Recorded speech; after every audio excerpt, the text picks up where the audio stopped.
നമുക്കറിയാം, നമ്മളുടെ രാജ്യം ബഹുസ്വര സംസ്കാരം നിലനിൽക്കുന്ന രാജ്യമാണ്. ഒരുപാട് മതങ്ങളും വിശ്വാസങ്ങളും ആചാരങ്ങളും സംസ്കാരങ്ങളും ഭാഷകളും ഉപദേശീയതകളും ഇന്ത്യയുടെ പ്രത്യേകതകളാണ്. അങ്ങനെയുള്ള ഒരു രാജ്യം നൂറ്റാണ്ടുകളായി ജനങ്ങൾ ഐക്യപ്പെട്ട് താമസിക്കുന്ന സാഹചര്യം നിലനിൽക്കുന്നുണ്ട്. അത് തകർക്കാനാണ് RSSഉം BJPയും ശ്രമിച്ചുകൊണ്ടിരിക്കുന്നത്. 1925 നാഗ്പൂരിൽ വെച്ച് BJP ഇന്നവരുടെ രാഷ്ട്രീയ പ്രത്യയശാസ്ത്രത്തിന്റെ അടിത്തറയായി ഗണിക്കുന്ന RSS രൂപീകൃതമാകുന്നത്. നാട് സ്വാതന്ത്ര്യത്തിന് വേണ്ടിയിട്ടുള്ള പോരാട്ടത്തിൽ കലങ്ങി മറിയുമ്പോൾ RSS അതിലൊന്നും പങ്കുചേരാതെ ഞങ്ങൾക്കിതൊന്നും ബാധകമല്ല എന്നുള്ള മട്ടിൽ നിൽക്കുകയായിരുന്നു. RSSന്റെ ഒരു നേതാവും സ്വാതന്ത്ര്യ സമരത്തിൽ പങ്കെടുത്തതിന് അറസ്റ്റ് ചെയ്യപ്പെടുകയോ ശിക്ഷിക്കപ്പെടുകയോ ചെയ്തിട്ടില്ല. സവാർക്കർ ആൻഡമാൻ സെല്ലുലാർ ജയിലിൽ അടക്കപ്പെട്ടുവെങ്കിലും അദ്ദേഹം ബ്രിട്ടീഷുകാർക്ക് മാപ്പെഴുതി കൊടുത്ത് പുറത്തു വരുന്ന കാഴ്ചയാണ് ലോകം കണ്ടത്. മതത്തെ മറയാക്കി, മതഭ്രാന്തിനെ സ്വയം വരിച്ച് നാടിന്റെ മതേതര പാരമ്പര്യത്തെ ദുർബലപ്പെടുത്താനാണ് വർഗീയ ശക്തികൾ എക്കാലത്തും ശ്രമിച്ചിട്ടുള്ളത്. RSS ഒരു ഭാഗത്ത് ഇന്ത്യയിലെ ഭൂരിപക്ഷ മതജനവിഭാഗത്തെ തങ്ങളിലേക്ക് ആകർഷിക്കാൻ വേണ്ടി ശ്രമിക്കുമ്പോൾ, മുസ്ലിങ്ങളിലും സമാനമായിട്ടുള്ള ചില അനുരണനങ്ങൾ ഉണ്ടാക്കാൻ ചില തീവ്രവാദ വിഭാഗങ്ങൾ കിണഞ്ഞ് പരിശ്രമിക്കുന്നുണ്ട്. ജമാഅത്തെ ഇസ്ലാമിയെ പോലെയുള്ള സംഘടനകൾ, SDPI പോലെയുള്ള സംഘടനകൾ അത്തരം ശ്രമങ്ങളാണ് മുസ്ലിം സമുദായത്തിൽ നടത്തിക്കൊണ്ടിരിക്കുന്നത്. വർഗീയതകൾ എപ്പോഴും പരസ്പര പൂരകങ്ങളാണ്. RSS ശക്തിപ്പെടണമെന്ന് മുസ്ലിം വർഗീയവാദികൾ ആഗ്രഹിക്കും. മുസ്ലിം വർഗീയത ശക്തിപ്പെടണമെന്ന് ഹിന്ദു വർഗീയവാദികളും ആഗ്രഹിക്കും. അവരുടെ പരസ്പരമുള്ള ധാരണ പല ഘട്ടങ്ങളിലും നമ്മൾ കണ്ടിട്ടുള്ളതാണ്.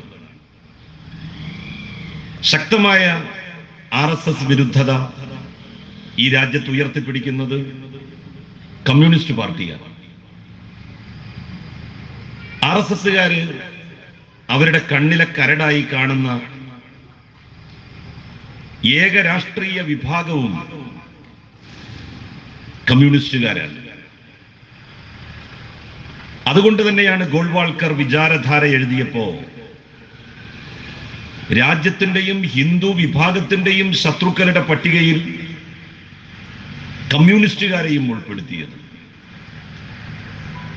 ഇന്നലെ പോലും ഒരു പാർട്ടി സഖാവിനെ, ഒരു ലോക്കൽ കമ്മിറ്റി സെക്രട്ടറിയെ RSSകാർ വധിച്ചു. എന്താണ് RSS കേരളത്തിൽ കോൺഗ്രസുകാരെ വകവരുത്താത്തത്? മുസ്ലിം ലീഗുകാരെ വകവരുത്താത്തത്? അവരുമായിട്ടൊന്നും RSS രാഷ്ട്രീയ സംഘർഷങ്ങളിൽ സംഘട്ടനങ്ങളിൽ ഏർപ്പെടുന്നില്ലല്ലോ. അവര് മനസ്സിലാക്കുന്നത് അവരുടെ മുന്നിലുള്ള ഏക പ്രതിബന്ധം കമ്മ്യൂണിസ്റ്റ് പാർട്ടിയാണ്. ഈ നാട്ടിൽ മതനിരപേക്ഷതയെ ഇല്ലാതാക്കാൻ, അതിന്റെ ശക്തിയെ ക്ഷയിപ്പിക്കാൻ അവർ ശ്രമിക്കുമ്പോൾ ആ ശ്രമത്തെ പല്ലും നഖവും ഉപയോഗിച്ച് എതിർക്കുന്നത് CPIM ആണ്. അതുകൊണ്ട് CPIM-നെ ഇല്ലാതാക്കിയാലേ തങ്ങളുടെ രാഷ്ട്രീയ അധികാര മോഹങ്ങൾ പൂവണിയുകയുള്ളൂ. അതിനാൽ തന്നെയാണ് RSS കമ്മ്യൂണിസ്റ്റുകാരെ ലക്ഷ്യം വെക്കുന്നത്. തലശ്ശേരിയിൽ ഒരു മുസ്ലിം പള്ളി RSSകാർ ആക്രമിക്കുന്നത് തടയാൻ ശ്രമിച്ചതിന്റെ പേരിലാണ് ആദ്യത്തെ കമ്മ്യൂണിസ്റ്റ് RSS സംഘടനം അരങ്ങേറിയത്. അന്ന് തുടങ്ങിയ ആ പോര്, പ്രത്യയശാസ്ത്ര യുദ്ധം ഇന്നും തുടരുന്നു. ഒരു ഘട്ടത്തിലും RSSനോട്, അവരുടെ ദർശനത്തോട് ചേർന്ന് നിൽക്കാത്തവരാണ് കമ്മ്യൂണിസ്റ്റുകാർ. കോൺഗ്രസുകാര് ഇന്നല്ലെങ്കിൽ നാളെ തങ്ങളുടെ കൂടെ വരും എന്ന് BJPക്ക് അറിയാം, RSSന് അറിയാം. കോൺഗ്രസിന്റെ മുതിർന്ന നേതാക്കൾ, MLA-മാർ, MP-മാർ, അവരിൽ ഭൂരിപക്ഷവും ഇന്ന് BJP-യില്ല. ഇന്നത്തെ രണ്ടാം മോദി സർക്കാരിലെ മന്ത്രിസഭയിൽ കോൺഗ്രസുകാരായിട്ടുള്ള എത്ര മുൻ മന്ത്രിമാരാണുള്ളത്, MP-മാരാണുള്ളത്, MLA-മാരാണുള്ളത്. കോൺഗ്രസുകാര് BJP-യെ ഒരു ബദൽ രാഷ്ട്രീയ പാർട്ടി എന്നുള്ള നിലയിൽ മാത്രമാണ് കാണുന്നത്. എന്നാൽ ഒരു ബദൽ രാഷ്ട്രീയ പാർട്ടി അല്ല BJP. BJP ഒരു ഫാഷിസ്റ്റ് സംഘടനയാണ്, RSSന്റെ രാഷ്ട്രീയ രൂപമാണ്. അതുകൊണ്ട് അവരുമായി ഒരു തരത്തിലുള്ള ഇടപാടും പാടില്ല. കമ്മ്യൂണിസ്റ്റുകാർ എന്തുകൊണ്ടാണ് BJP-യിൽ ചേരുന്നത് നമുക്ക് ഒരു വാർത്തയായിട്ട് കാണാൻ കഴിയാത്തത്? കേരളത്തിൽ കമ്മ്യൂണിസ്റ്റ് പാർട്ടിയുടെ പ്രവർത്തകന്മാരെ പഠിപ്പിക്കുന്നത് ഈ രാജ്യത്തിലെ പ്രധാന വർഗീയവാദികൾ ആരൊക്കെയാണ് എന്നുള്ളതാണ്.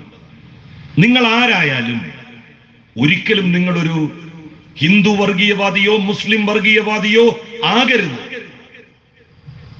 അത് പഠിപ്പിക്കുന്നത് കൊണ്ടാണ് ഒരേ സമയം കമ്മ്യൂണിസ്റ്റ് പാർട്ടി, CPIM, RSSന്റെയും ജമാഅത്തെ ഇസ്ലാമിയുടെയും SDP-യുടെയും BJP-യുടെയും ഒക്കെ മുഖ്യ ശത്രുവാകുന്നത്. RSSന്റെ ഏറ്റവും വലിയ രാഷ്ട്രീയ ശത്രു ആരാണ് കേരളത്തിൽ? CPIM. BJP-യുടെ ഏറ്റവും വലിയ രാഷ്ട്രീയ ശത്രു ആരാണ് കേരളത്തിൽ? CPIM. ജമാഅത്തെ ഇസ്ലാമിയുടെ ഏറ്റവും വലിയ രാഷ്ട്രീയ ശത്രു ഏതാണ് കേരളത്തിൽ? CPIM. SDP-I ആരുടെ നാശമാണ് ആഗ്രഹിക്കുന്നത്? CPIM-ന്റെ. ഒരേ സമയം ഹിന്ദു വർഗീയവാദികളുടെയും മുസ്ലിം വർഗീയവാദികളുടെയും ശത്രുവാകാൻ സാധിച്ചു എന്നുള്ളതാണ് CPIM-ന്റെ ഏറ്റവും വലിയ ബഹുമതിയും മഹത്വവും. അതിൽ ആരും പ്രയാസപ്പെടേണ്ടതില്ല, അഭിമാനിക്കുകയാണ് ചെയ്യേണ്ടത്. CPIM ആണ് ശരി, ഇടതുപക്ഷമാണ് ശരി എന്നുള്ളതിന് ഇതിൽ പരം തെളിവ് നമുക്ക് വേണം. സമീപകാലത്ത് ഒരുപാട് ജനാധിപത്യ വിരുദ്ധമായിട്ടുള്ള നിയമനിർമ്മാണങ്ങൾ നമ്മളുടെ രാജ്യത്ത് നടന്നു. കശ്മീരിന് പ്രത്യേകമായ പദവി നൽകിയിരുന്നു. കശ്മീർ ഇന്ത്യയുടെയും പാകിസ്ഥാന്റെയും ഭാഗമല്ലാതെ നിൽക്കുന്ന ഒരു കാലം കഴിഞ്ഞു പോയിട്ടുണ്ട്. ആ കാലത്താണ് കശ്മീരിലെ മുസ്ലിം ജനവിഭാഗം പാകിസ്ഥാന്റെ കൂടെ പോകാൻ ഞങ്ങൾക്ക് താല്പര്യമില്ല എന്ന് പ്രഖ്യാപിച്ചുകൊണ്ട് ഇന്ത്യയുടെ കൂടെ അടിയുറച്ചു നിൽക്കാൻ തീരുമാനിച്ചത്. ആ തീരുമാനത്തിന്, ആ ജനതയുടെ അഭിപ്രായത്തെ മാനിച്ചുകൊണ്ടാണ് പണ്ഡിറ്റ് ജവഹർലാൽ നെഹ്റു മുൻകൈയെടുത്തുകൊണ്ട് അവർക്ക് പ്രത്യേകമായിട്ടുള്ളൊരു പദവി നൽകിയത്. വെറുതെ നൽകിയതല്ല കശ്മീരികൾക്ക് ആ പദവി. ഇന്ത്യയും പാകിസ്ഥാനുമായി രാജ്യം വിഭജിക്കപ്പെടുന്ന കാലത്ത് കശ്മീരിന് ഏത് രാജ്യത്തിന്റെ കൂടെ പോകാനും സ്വാതന്ത്ര്യമുണ്ടായിരുന്നു, ഒറ്റക്ക് നിൽക്കാനുള്ള സ്വാതന്ത്ര്യവും ഉണ്ടായിരുന്നു. ആ ഘട്ടത്തിലാണ് കശ്മീരിലെ ഭൂരിപക്ഷം വരുന്ന മുസ്ലിം ജനവിഭാഗം പാകിസ്ഥാന്റെ കൂടെ പോകാനോ ഒറ്റക്കൊരു രാഷ്ട്രമായി നിൽക്കാനോ താല്പര്യപ്പെടാതെ ഇന്ത്യയുടെ കൂടെ നിൽക്കണം എന്ന് പ്രഖ്യാപിച്ച് മുന്നോട്ട് വന്നത്. അവരുടെ വിശാല മനസ്കർക്ക് ആ ഒരു ചരിത്രസന്ധിയിൽ അവരെടുത്ത ധീരമായ നിലപാടിന് നമ്മൾ കൊടുത്ത സമ്മാനമായിരുന്നു കശ്മീരിയുടെ പ്രത്യേകമായ പദവി. കാശ്മീരിലേക്ക് മറ്റുള്ളവർ ചെന്ന് അവിടെ ഭൂമി വാങ്ങി കാശ്മീരിയുടേതല്ലാതെ കാശ്മീരാക്കി മാറ്റരുത്. അതായിരുന്നു ആ പ്രത്യേക പദവിയുടെ അടിസ്ഥാനം. അതെടുത്തു കളയാൻ BJP തീരുമാനിച്ചു. നമ്മളെ ഒരു ചരിത്രസന്ധിയിൽ സഹായിച്ചവർക്ക് ദാനമായി നൽകിയ, സമ്മാനമായി നൽകിയ ഒരു പദവിയും ബഹുമാന്യമായിട്ടുള്ള ഒരു സ്ഥാനവും നമ്മൾ തിരിച്ചെടുത്തു. അതിനെതിരെ കോൺഗ്രസ് എന്ത് നിലപാടാണ് സ്വീകരിച്ചത്? അവർക്ക് ഏകീകൃതമായി ഒരഭിപ്രായം പോലും പറയാൻ കഴിഞ്ഞില്ല. പലരും പറഞ്ഞത് ഇത് ഞങ്ങൾ മുമ്പേ ചെയ്യേണ്ടതായിരുന്നു എന്നാണ്.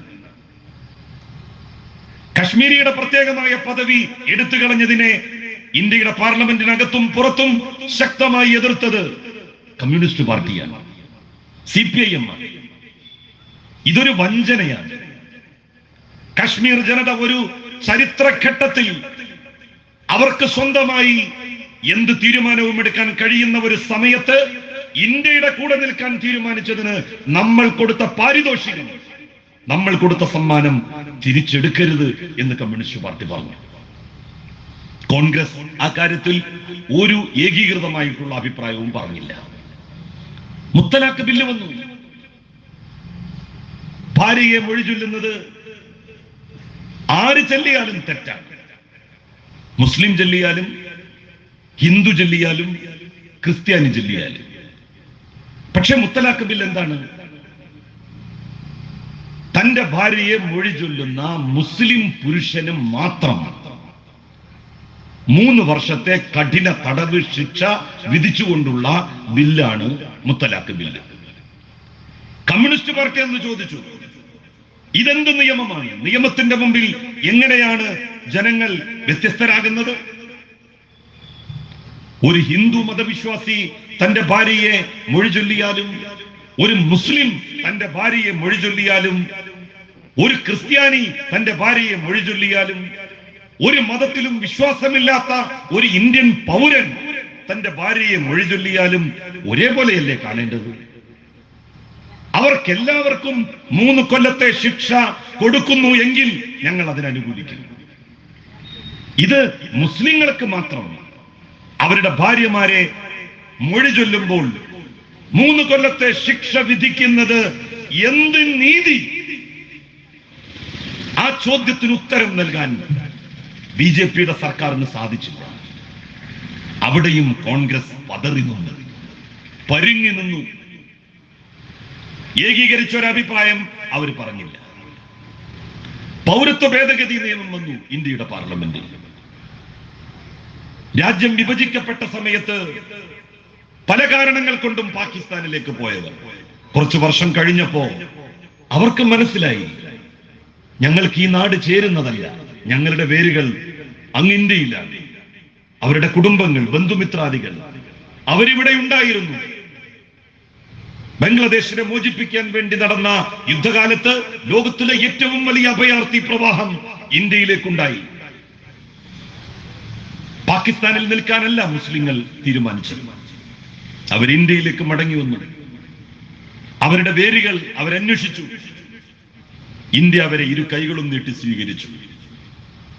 ശ്രീമതി ഗാന്ധി അന്ന് ചെയ്ത ഏറ്റവും വലിയ പ്രകീർത്തിക്കപ്പെടേണ്ട ഒരു കാര്യമായിരുന്നു അത്. അങ്ങനെ ഇന്ത്യയിൽ ജീവിച്ചുകൊണ്ടിരുന്ന ലക്ഷോപലക്ഷം മനുഷ്യരുണ്ട്. കൽക്കട്ടയിൽ, അസാമിൽ, ബീഹാറിൽ ആ മനുഷ്യരെ മുഴുവൻ ആട്ടിയോടിക്കുക എന്നുള്ള ലക്ഷ്യത്തോടു കൂടിയാണ് പൗരത്വ ഭേദഗതി നിയമം കൊണ്ടുവന്നത്. അതും വിവേചനപരമായിരുന്നു. പാകിസ്ഥാനിൽ നിന്നോ ബംഗ്ലാദേശിൽ നിന്നോ ഇങ്ങോട്ട് കുടിയേറി പാർത്തവർ. എന്നാൽ നേപ്പാളിൽ നിന്നോ ഭൂട്ടാനിൽ നിന്നോ കുടിയേറി പാർത്തവർക്ക് ഇത് ബാധകമല്ല. ശ്രീലങ്കയിൽ നിന്ന് കുടിയേറി പാർത്തവർക്ക് ഇത് ബാധകമല്ല. പാകിസ്ഥാനിൽ നിന്നും അഫ്ഗാനിസ്ഥാനിൽ നിന്നും ബംഗ്ലാദേശിൽ നിന്നും കുടിയേറി പാർത്തവർക്ക് മാത്രം ഇത് ബാധകം. അങ്ങനെ കുടിയേറി പാർത്ത മുസ്ലിങ്ങൾക്ക് മാത്രം ഇത് ബാധകം, മറ്റുള്ള മതസ്ഥർക്ക് ബാധകമല്ല. ഈ വിവേചനത്തെ പല്ലും നഖവും ഉപയോഗിച്ച് പാർലമെന്റിനകത്തും പുറത്തും എതിർത്തത് CPIM ആണ്, ഇടതുപക്ഷമാണ്. എന്തിന് കമ്മ്യൂണിസ്റ്റ് പാർട്ടി എന്നുള്ള ചോദ്യത്തിന്റെ ഉത്തരം ഇതാണ്. പല കാരണങ്ങൾ കൊണ്ടും പലരും പലതും മറച്ചു വെക്കാൻ ശ്രമിക്കുമ്പോൾ, ഒളിപ്പിച്ചു വെക്കാൻ ശ്രമിക്കുമ്പോൾ, ഒന്നും പറയാനാകാതെ നിസ്സഹായമായി നിൽക്കുമ്പോൾ ധീരമായി നിലപാട് പറയാൻ കഴിയുന്നവരാണ് കമ്മ്യൂണിസ്റ്റുകാർ, ഇടതുപക്ഷക്കാർ. അതുകൊണ്ട് ഈ പക്ഷം ഇവിടെ വേണം. ഇതിന്റെ ശക്തിയായി ഈ നാട്ടിലെ എല്ലാ ജാതി മതസ്ഥരും ഉണ്ടാവണം. ചെങ്കൊടിയാണ്, കമ്മ്യൂണിസ്റ്റ് പാർട്ടിയാണ് കേരളത്തിൽ ശബ്ദമില്ലാത്തവന്റെ ശബ്ദമായി വർത്തിച്ചത്. ഇവിടെ നട്ടലില്ലാതെ കഴിഞ്ഞിരുന്ന ജനതക്ക് നട്ടല്ലായി മാറിയത്.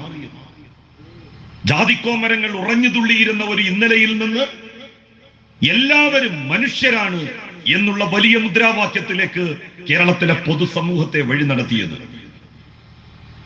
സവർണ തമ്പുരാക്കന്മാർ വരുന്നു എന്ന് കേൾക്കുമ്പോ എത്രയോ കാതമപ്പുറത്തേക്ക് മാറി നിന്നിരുന്നവർ ഏത് തമ്പുരാന്റെ മുമ്പിലും ആരടാ എന്ന് ചോദിച്ചാൽ ഞാനടാ എന്ന് തിരിച്ചു പറയാനുള്ള ചെങ്കൂറ്റം അവർക്ക് ലഭിച്ചത് കമ്മ്യൂണിസ്റ്റ് പാർട്ടിയും ഇടതുപക്ഷവും ഈ നാട്ടിൽ കയ്യും നെയ്യും മറന്ന് പ്രവർത്തിച്ചതിന്റെ ഫലമാണ്. പുതിയ തലമുറയിൽപ്പെടുന്ന ചെറുപ്പക്കാർക്ക് അതറിയില്ല.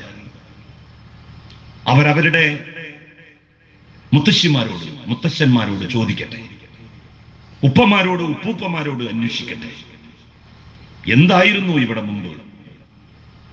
ഭ്രാന്താലയം എന്ന് കേരളത്തെ വിശേഷിപ്പിച്ചത് സ്വാമി വിവേകാനന്ദനാണ്. ആ ഭ്രാന്താലയത്തെ ഇന്ത്യയിലെ നമ്പർ 1 സ്റ്റേറ്റ് ആക്കി മാറ്റുന്നതിൽ സുപ്രധാനമായ പങ്ക് വഹിച്ചത് കമ്മ്യൂണിസ്റ്റ് പാർട്ടിയാണ്. കോൺഗ്രസ് ആയിരുന്നു എങ്കിൽ, കോൺഗ്രസ് ഭരിച്ച സംസ്ഥാനങ്ങൾ ഇന്ത്യയിൽ എത്രയുണ്ട്? ഏതെങ്കിലും ഒരു സംസ്ഥാനം കേരളത്തിന്റെ 4 അയലത്തെത്തിയോ? BJP ആണ് അല്ലെങ്കിൽ RSS ആണ് ഇങ്ങനെ മാറ്റിയത് എന്നാണ് അവരുടെ അവകാശവാദമെങ്കിൽ അവർക്ക് സ്വാധീനമുള്ള എത്ര സംസ്ഥാനങ്ങളുണ്ട് ഇന്ത്യയിൽ? അവർക്ക് വലിയ രാഷ്ട്രീയ മേൽക്കോയ്മയുള്ള സംസ്ഥാനങ്ങൾ. അവരാരെങ്കിലും കേരളത്തിന്റെ 100 കാതമകലെയെങ്കിലും എത്തിയോ? കണ്ണുള്ളപ്പോൾ കണ്ണിന്റെ കാഴ്ചശക്തിയെ കുറിച്ച് നമുക്കറിയില്ല. കണ്ണ് പോയാലേ അതിന്റെ കാഴ്ച എന്തായിരുന്നു, അതിന്റെ പ്രസക്തിയും പ്രാധാന്യവും എന്തായിരുന്നു എന്ന് നമ്മൾ തിരിച്ചറിയുകയുള്ളൂ. കമ്മ്യൂണിസ്റ്റ് പാർട്ടി നമ്മളുടെ കണ്ണാണ്. ആ കണ്ണുള്ളപ്പോ അതിന്റെ പ്രാധാന്യത്തെക്കുറിച്ച് നമ്മൾ ശരിക്കും മനസ്സിലാക്കിക്കൊള്ളണം എന്നില്ല. ഇപ്പോൾ കോൺഗ്രസ് പോലും BJPക്കെതിരായി ഇവിടെ നാമമാത്രമായി സംസാരിക്കുന്നുവെങ്കിൽ അതെന്തുകൊണ്ടാണ്?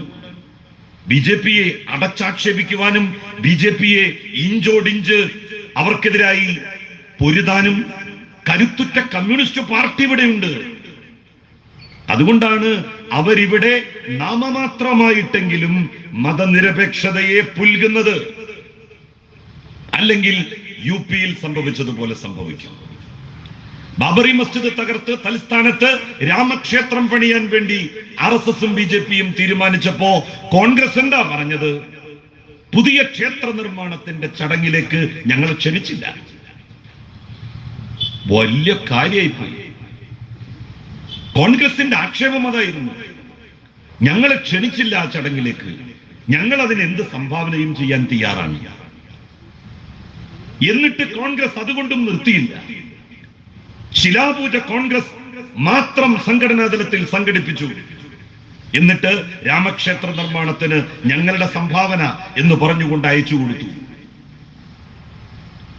പ്രസിദ്ധമായിട്ടുള്ള ഒരു ക്ഷേത്രത്തിന്റെ മുന്നിൽ നിന്നുകൊണ്ട് BJP അവരുടെ രാഷ്ട്രീയ തെരഞ്ഞെടുപ്പ് പ്രചാരണ പ്രവർത്തനങ്ങൾക്ക് തുടക്കം കുറിച്ചപ്പോ ഗംഗാനദിയിൽ കൈമുക്കി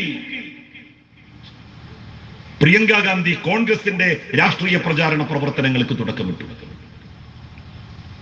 ഒരാൾ സോമനാഥ ക്ഷേത്രത്തിന്റെ മുന്നിൽ നിന്ന് പ്രചരണ പരിപാടികൾ തുടങ്ങി, ഒരു പാർട്ടി BJP. അപ്പുറത്ത് മറ്റൊരു പ്രസിദ്ധമായിട്ടുള്ള ക്ഷേത്രാങ്കണത്തിൽ നിന്ന് കോൺഗ്രസും അവരുടെ തെരഞ്ഞെടുപ്പ് പ്രചാരണ പ്രവർത്തനങ്ങൾക്ക് തുടക്കം കുറിച്ചു.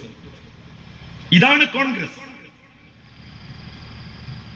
മുസ്ലിം ലീഗ് ആ കോൺഗ്രസിന്റെ കൂടെയാണ് കൂടിയിരിക്കുന്നത്.